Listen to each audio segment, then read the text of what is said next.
Okay, so again, we would like to thank Pastor for his comment. For we know that obedience to both your earthly parents and your heavenly Father is very important because majority of the time they're going to um, align with each other. So, moving on. Again, we left off on question 5, and it said, "What does the Bible say about David's physical appearance?" And again, David, it talked about how he had a red complexion, but also he was fair, and that means that he was handsome. This was a handsome young man. He had healthy red color to his skin, um, and but Goliath was not impressed by what he saw before him. When he looked at David, he didn't look at David as competition. He didn't look at David as someone that was going to challenge him. And because of this, um, Goliath knew that if he were to fight this young man, this would not look good for him. It wasn't a um, prestigious for this Philistine giant. So he was not pleased at all when he saw David's appearance and what he looked like. So moving along to question 6, it said, how did Goliath respond when he saw David? And I kind of just spoke on that. And that is right under the question 5, the paragraph under question 5, again under Goliath's disdain.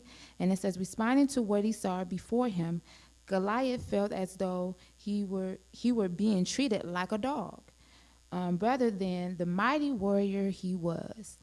Staves were sticks such as those that might be used to shoo off dogs. Since David carried his staff into battle, Goliath was probably referring to that in his comment. Goliath also petitioned his false gods to visit curses on the young man approaching him. In order to make the most of the contest, however, Goliath began a psychological assault. So Goliath's response was like, do you guys see me as a dog rather than this mighty warrior that, he saw himself as?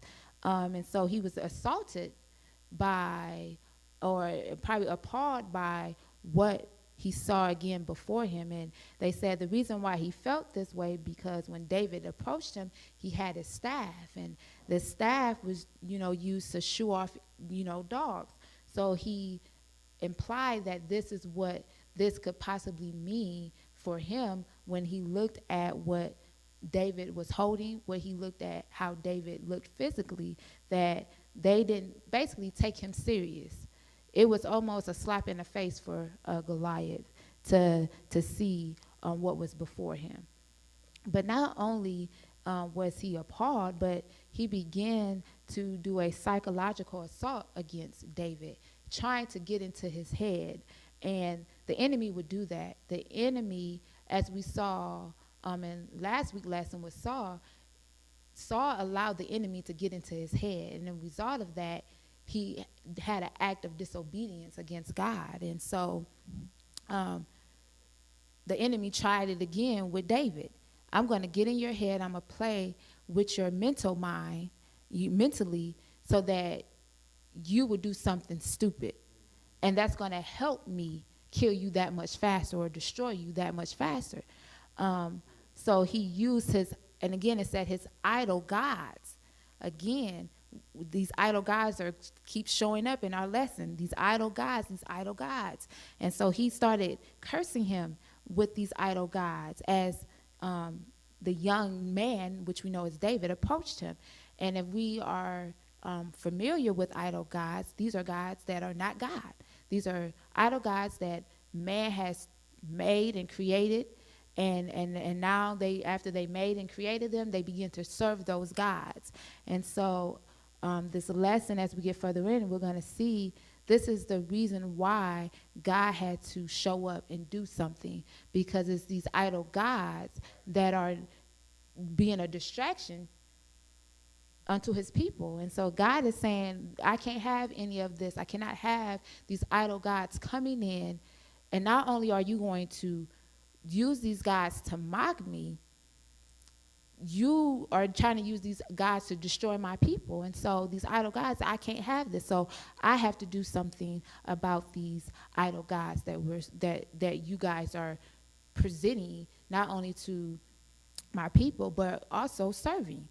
So that is what Goliath did. That was his response. He was not happy, and for that he began to taunt David even more and assault him psychologically. It says, unimpressed by the young warrior headed towards him, the giant was certain he would be victorious. Goliath invited David to engage in him in battle and taunted him, declaring that before long he would lie lifeless on the valley floor, becoming food for the vultures and vermin. Such confidence on the part of Goliath likely made it possible for David to get close enough to get a good shot at the giant. Goliath was certainly an example of Proverbs 16 and 18. Pride goeth before destruction, and at haughty spirit before a fall. So again, Goliath was so caught up in him taunting and trying to work this mental approach on David, that while he was doing all of that, David was sneaking up. And again, God is positioning David. He's allowing David to get the best shot that he could get that's going to end all of this that Goliath is presenting, that this giant. You know, the enemy sometimes gets so big. He gets so big-headed and so prideful that they think that they cannot be destroyed. Right. But the reason why they think this is because they don't know the God that is in control. Right. So just know that if the enemy is that powerful, God has allowed that enemy to be that powerful for whatever reason. But just know that God is, when he gets ready to bring that enemy down to his knees, God can do that. So we can't get so caught up in looking at what the enemy is doing to us and feel like there's no overcoming this enemy, because God is all powerful. He can raise up anybody and he can tear anybody down. But it's not for you to try to do it on your own, but it's to allow God to have that power and that authority over your life and to be in you so that you can be able to overcome. Because we can't do this, because again, this is not a carnal or physical warfare or man warfare. This is a spiritual warfare that's going on. And as we go into the lesson speaks about the things that we have to fight a spiritual battle. It's no match. It's no match. And the only way that we can fight the spiritual battle is by trusting in God and allowing God to fight it for us. And so the enemy will try all types of ways to bring us down. And I think that it's important, because even looking at what we got going on today, there's a lot of things that can cause us to be at our breaking point. And there's a lot of mental things that are going on in a lot of people's head. And today, just dealing with the pandemic, dealing with the fact that we don't know if our kids can go back to school or if they are going to go back to school. There's so many things that our minds are getting filled with. And if we're not careful, those things that we are internalizing and allowing to come into our heads, we can begin to go into depression. We can begin to go into a state of not wanting to be here anymore, because the things that we're facing is just too much for us to handle. And so mental health is very important to be aware of and to be paying attention of, because the enemy, that's the first thing he's going to strike. If he can get in your mind, then he's got a good opportunity to bring you down. And so again, David didn't allow Goliath's mental approach, his strategy to attack him mentally, to deter him from doing what he already had confidence in knowing that he could do. And the reason because of that was because, again, his obedience, walking in obedience of his father, and trusting him and having faith that God was going to deliver him from this battle that he was faced with. So again, let's make sure that we are keeping our mental health in the forefront anytime that you're dealing with anything that from the enemy. So question 8, or question 7, in what manner did David approach the giant? And you can find that under David's declaration. And it says, David's confidence was not just in his ability with the sling, a weapon he had no doubt had used many times in protecting his flock. David's trust was in the Lord. To come in the name of the Lord was to come in his strength and power. Just as your name stands for you, so the Lord's name stands for him.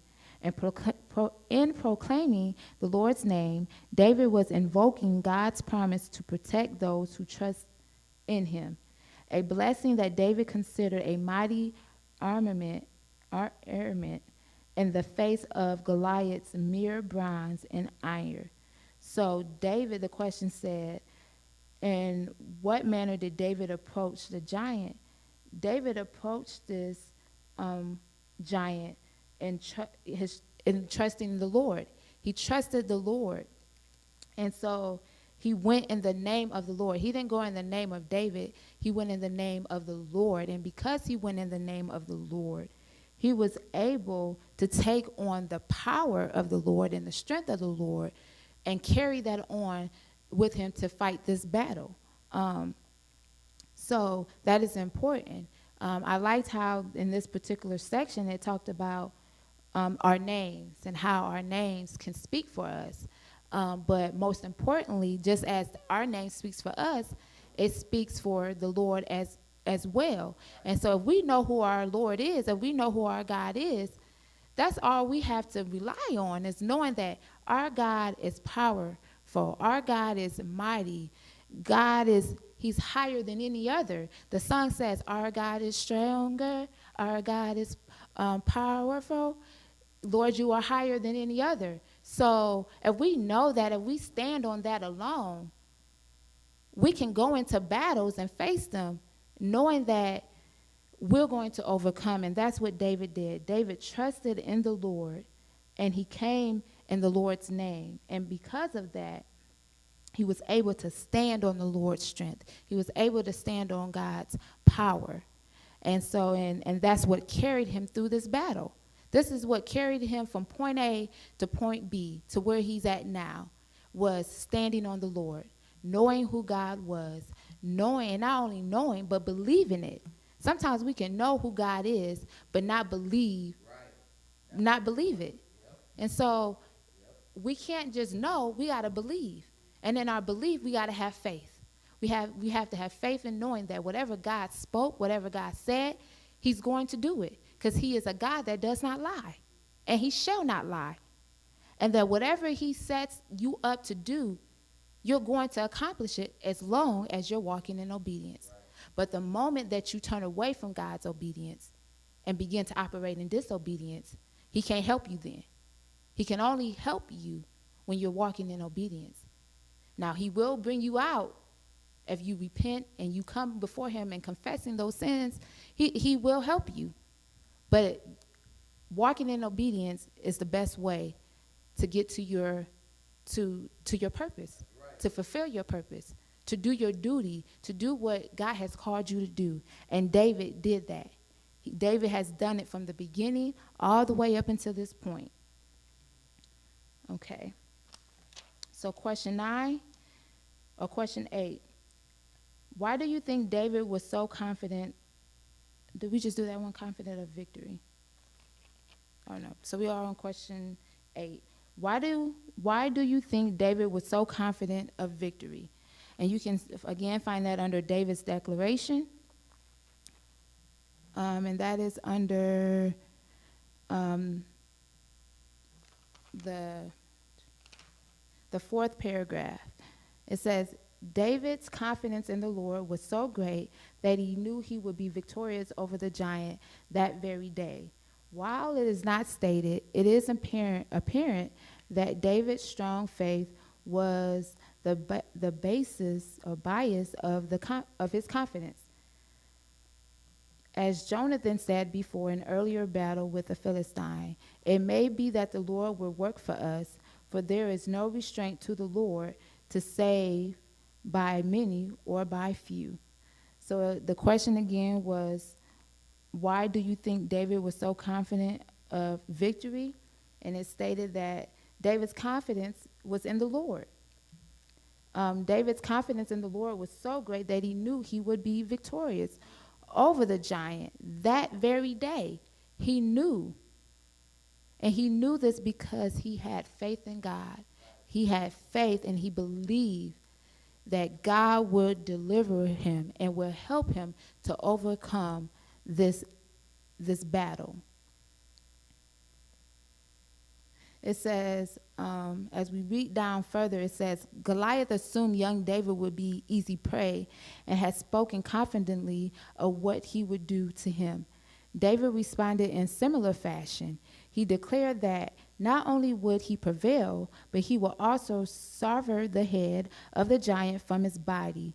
Furthermore, he said that after Goliath's defeat, the Philistine army would be routed, and their bodies would become food for the birds and beasts. The ultimate purpose of these events were not to bring glory to David, rather it was that all the earth may know that there is a God in Israel. It says, indeed, all would know that the battle is the Lord, and the Lord does not require sword and spear to gain the victory. So again, David trusted God, and he was able to trust him because he knew who God was. And even though Goliath was very confident in what he said he was going to do, and it's rightfully so, because when, again, looking at the appearance of Goliath, he was the one that you would take over David. But David, in a sense, was the underdog. But David didn't allow that to stop him. He did not allow that to prevent him from doing what he knew in his heart. The word was in his heart. God was in his heart. And because of that, David said, I am not going to allow what is faced before me make me feel that I am incapable of doing what I believe in my heart. And sometimes we can believe all day. We can believe and we can say, I'm guilty of this. There's a lot of things that I believe in my heart, but because what I see in front of me, it prevents me from doing what it is that I believe in my heart. But David is showing us that if you believe it in your heart and it's there, then you can do it. Because the reason why it's in your heart is because God placed it in your heart, and you have accepted it and you received it. So as long as you're receiving and accepting what God has placed in your heart, then you can do it. You just got to do it. You got to take that risk, because here's the bottom line. Either way, you're taking a risk. If you don't do it, you take the risk of not fulfilling your purpose. But if you do it, you're taking the risk of fulfilling your purpose. So even though you might not fulfill it right away, as long as you are taking the step and you're walking and you're pushing and you're allowing God to guide you through it, I'd rather go through that than to be sitting and not doing anything and being stressed out and being mad at myself and talking about shoulda, coulda, woulda. Because that's what's going to happen when you don't do what you already know that it's been placed in your heart for you to do. And so David is an example of that. He knew it in his heart. He knew it, and he believed it. And not only did he believe it, he accepted it. And in the result of that, his faith carried him. It carried him through this battle. So going to question 9, It said, what happened when Goliath was hit with a stone? And you can find that under David's victorious conquest. And that is under the combat. And it falls in the third paragraph. It says, as David ran towards the giant, he quickly fetched one of the stones he had in his pouch. Placing it in his sling, he let it fly towards the giant. The stone could not have hit the giant in a more vulnerable spot. As we might say, Goliath was hit right between the eyes, probably one of the few spots unprotected by its armor. The stone struck Goliath with such force that it sunk into his forehead. And short, the stone was hurled with such velocity that Goliath was not merely grazed, but disabled. And I'm going to continue to read this whole section right here. It says, it has been estimated that the stone was about the size of a tennis ball and would have been traveling about 100 miles per hour. It says, while we might assume that the stone killed the giant, apparently it did not. He nevertheless fell face forward to the earth, undoubtedly with a giant thud. Since the extent of his injury is not stated, we cannot say whether he would have been able to recover and possibly even continue the fight. So the question said, what happened when Goliath was hit with a stone? The stone hit him dead in his forehead, in the middle of his forehead. And this section, it described that this was a part that probably was not protected by his armor. So God knew exactly where to hit him. And that is important. Don't take that lightly, because we may think we know where to hit the enemy at, but it's better to know that God knows where to hit the enemy at. And he hit him right where he knew where it would cause the most damage and will be the most effective. Sometimes our ways are not the most effective way of dealing with the enemy, and we have to understand that. And because we may think that our way is the most effective, we may cause some more, we're going to add to that problem. And it's going to make it harder for us to get or to overcome that enemy, because we're trying to operate in our own effectiveness. And our own effectiveness is not God's effectiveness. And he showed us here.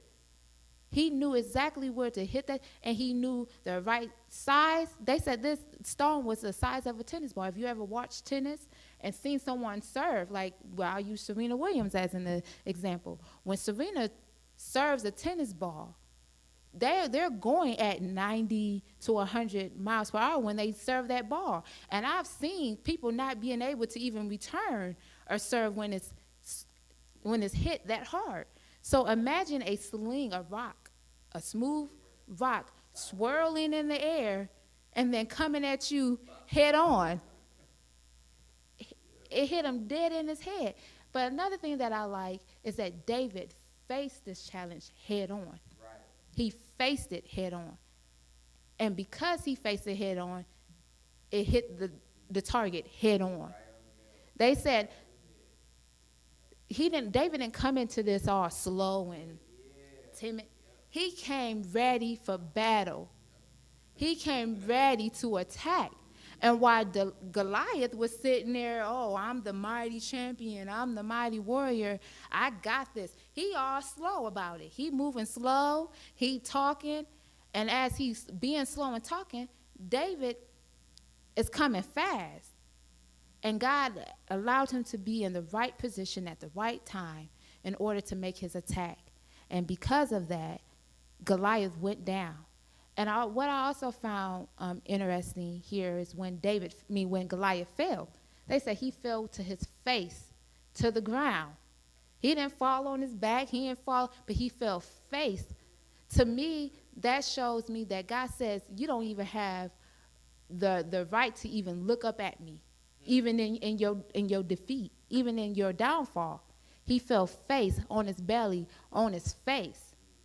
To me, that is shame.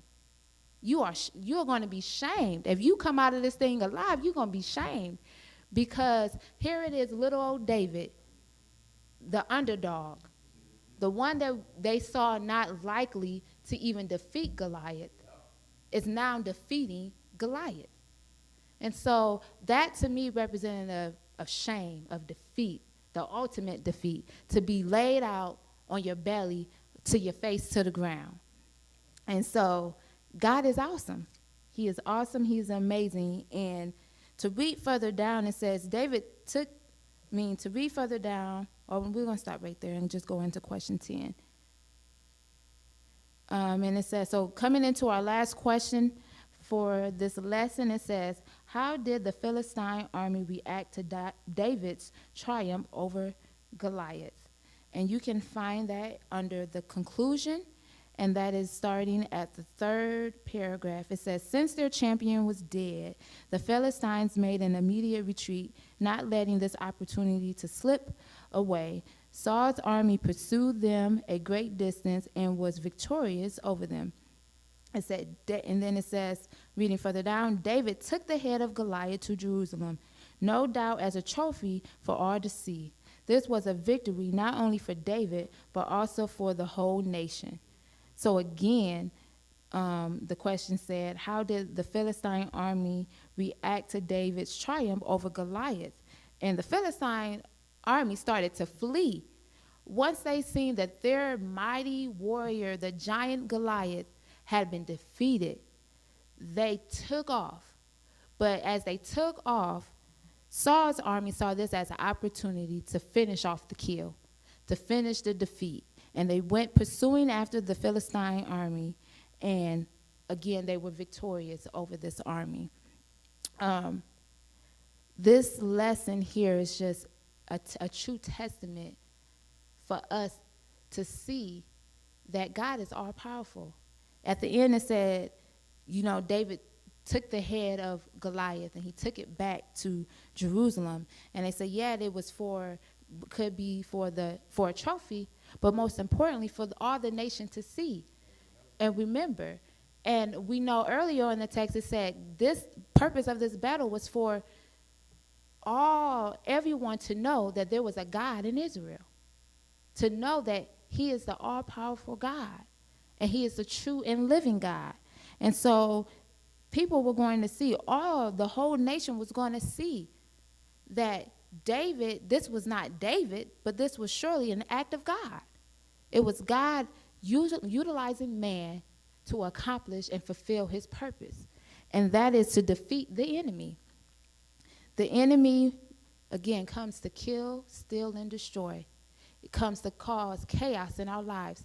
The enemy comes to be a distraction to keep us from knowing our true identity, from knowing who we are as not only people, but as an individual. So it is important to know who God is. Because God, when the devil or the enemy says, this is who you are, God going to come and say, no, this is who you are. This is who I say that you are. And you are a people of holiness. You are a people of righteousness. You are a people of great things. And if you trust in me, I will allow you to be as successful as you want to be. But you have to trust in me, and you have to know that I am God. And it is because of me, it's because of my doing, it's because of my strength and my power. You can do all things in life. But you have to first trust and believe and know that I am the one who has caused all of these great things to happen. To finish off, it says, once Saul realized what a valuable asset David was to the army, he did not allow David to return home. He made David a commander in the army, and David quickly became the hero of the people. And because everyone was lauding the success of the young officer, Saul became jealous and began to fear David as a threat to his throne. And this is going to set us up for the next stage in next week's lesson, when Saul's paranoia led him to try to murder young David. Rather than rejoicing that such a capable young man was now in his army, Saul could only think evil things about the man who became the husband of his daughter and the best friend of his son. Sadly, jealousy still controls many people today. So as we come to an end of this week's lesson, we got some information that we can look forward to in next week's lesson, and get us our minds prepared and ready to see that it doesn't matter how successful you are through God. People are going to be jealous of your success, of your accomplishments. And because of that, they're going to look out to destroy you and to bring you down. So, again, this was a great lesson. What I saw out of this lesson is that you must operate in faith and obedience in God in order to accomplish those things that may be trying. And even though you may look to be an underdog, you may look to not be the most likely to succeed in whatever circumstance or adversity that comes your way. But if you trust in God, God will allow you to be able to overcome. If you are walking in obedience with God, he's going to allow you to overcome. If you have faith and believe in your heart that the Lord God is the one who is controlling and operating or orchestrating everything in your life, you will be able to come out on top. But you must first walk in obedience. You must have faith, and you must believe in your heart that God has the best for you. Before we close out, I want to ask Landon, do you have any questions, or are there any questions from or comments that are coming from our online viewers? Okay. Yeah. I really enjoyed the lesson because, this is not just a lesson of a challenge, but the text described Goliath to be a giant, Philistine. Wasn't just any soldier, but this was the soldier of the Philistines, and this is to analogize or symbolic. Goliath is symbolic not just of regular challenges in our life, but great challenges in our life, great hurdles. Like, what is the hardest thing that you're dealing with right now? Not just something that's challenging, but look at the hardest thing, the greatest problem that you have in your life right now. And this lesson is meant to build our faith and encourage us to know that if we are walking in obedience to God, the greatest challenge that you're dealing with right now, you can gain victory over that. Your greatest enemy, whoever it is, if you walk in obedience to God, just like David defeated Goliath with the willpower of God, you can defeat your enemies. Yeah. You can overcome your greatest challenges as you continue to walk in faith to God. And so I was encouraged today, just to keep fighting, to keep walking. And you're right about, the enemy comes to steal, kill, and destroy and cause confusion. So it doesn't say, after you become a Christian, then everything is going to be fine and dandy. Everything is going to be happy-go-lucky. Things are going to, life is challenging. Life is hard. Jesus had to suffer. He had to take up his cross. And if Jesus had to take up his cross and he was God's son, we got to take up one too. But we know that Jesus fulfilled his purpose. So if he fulfilled his purpose, then we can fulfill ours too, no matter what the enemy does, no matter what challenges we go through. David is a testament, and he's symbolic of what Jesus did when Jesus overcame death by God raising him up after he went to hell and defeated Satan. David did it, Jesus did it, and if David did it and Jesus did it, then we can do the same thing because we serve the same God. So I was very encouraged, and I just want to thank you for you teaching this lesson, Liandra. Because it blessed me. Yeah, well, thank you for being here. Thank you for all the ones that were online viewing this. To close, it says, today's aim, facts, to know that there are no limits to what God can do through those who trust him completely. Principle, to see that faith is a necessary component to living a victorious life in Christ. Application, to be confident that God can defeat the giants in our lives if we trust him to work on our behalf. Again, this concludes our Sunday school lesson for August 9, 2020. Again, thank you to all that has viewed us online. And I hope that you will have a blessed week and just continue to operate in God's loving care and protection over us. Have a nice one. Thank you.